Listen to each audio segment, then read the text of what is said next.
ओडिशा के बालासोर में बड़ा हादसा हो गया है, जहां एक तरफ दिल दहल गया है तो वहीं दूसरी तरफ इस घटना को लेकर लोगों के मन में सवाल भी कम नहीं है।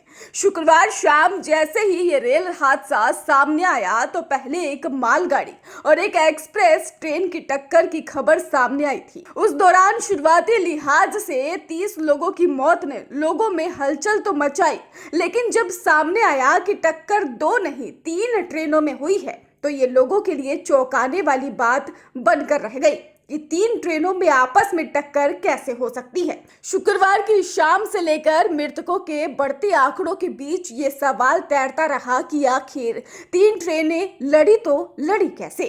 आइए हम आपको बताते हैं कि कैसे ये हादसा हुआ। सबसे पहले बता दें कि यह हादसा बालासोर स्टेशन के नजदीक बहानगा बाजार स्टेशन के पास हुआ है।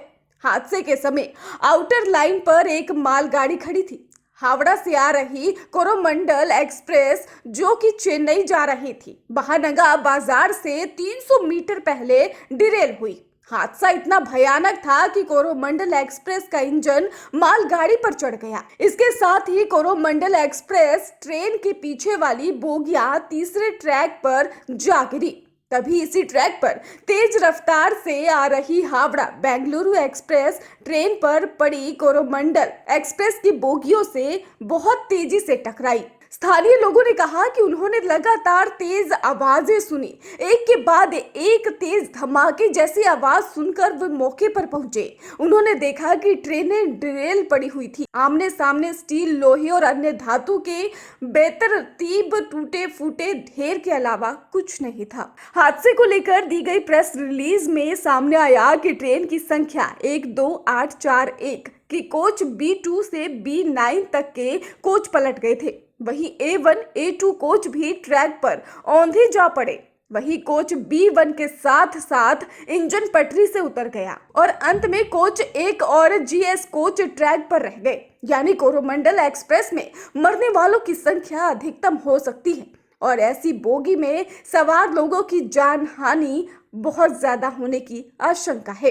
वहीं ट्रेन संख्या 12864 का एक GS कोच क्षतिग्रस्त हो गया था। इसके साथ ही पीछे की ओर का GS कोच और 2 बोगियां पटरी से उतरकर पलट गई। वहीं कोच A1 से इंजन तक की बोगी ट्रैक पर रही। इस ट्रैक हादसे की जांच AM चौधरी करेंगी और उन्हें शनिवार भोर में ही ये जिम्मेदारी सौंपी गई है। बताते चले कि पश्चिम बंगाल के मुर्शिदाबाद जिले के बेरहामपुर निवासी पीयूष पोद्दार इस हादसे में ही बचे हुए कुछ खुशनसीब लोगों में शामिल हैं जो बच गए हैं। वो बताते हैं कि कोरोमंडल एक्सप्रेस से वो तमिलनाडु जा रहे थे। जब यह हादसा हुआ उसे याद करते हुए वो कहते हैं, हमें झटका लगा और अचानक हमने ट्रेन की बोगी को एक तरफ मुड़ते देखा।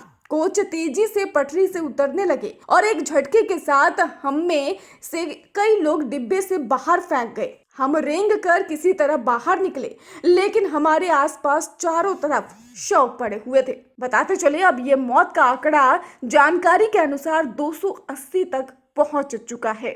ब्यूरो रिपोर्ट, स्वदेश 24।